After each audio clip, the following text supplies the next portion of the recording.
Well, YouTube, I posted up a video of the first version of the seat pan mounts, where I had it welded along the bottom of the pan, and it was going to come down and sit here right in between the frame rails, really nice. The only issue I ran into is the bolt would no longer fit through, because the bolt that I needed to run through the seat bracket was too long to clear the frame rails where it tapers down up top. So basically I took the same mounts, these heart-shaped things.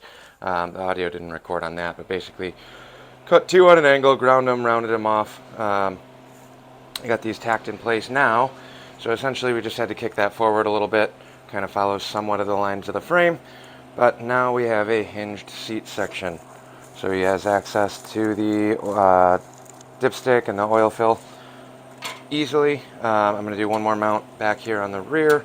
Going to noodle around with that and get these brackets re-welded in.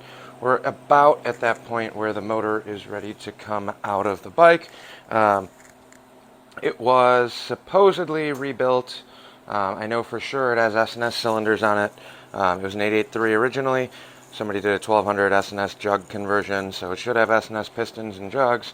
The guy that we got it from said that he had it looked over and checked. I'm also going to have to pull that primary off because he had some issues on that side, but he was pretty confident that it was ready to drop in and start motor. I still got to figure out a carb situation, whether we're going to do probably a CV on this, but I just got to source one. I got a couple parts carbs that I can put together.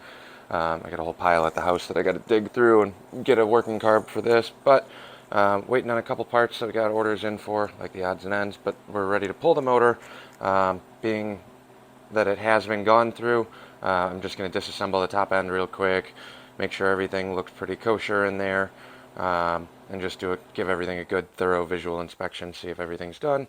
But today, rear seat mount will get done. I'm going to try and finish weld all of these and ideally get this motor out of here so I can bring this back to the house for inspection.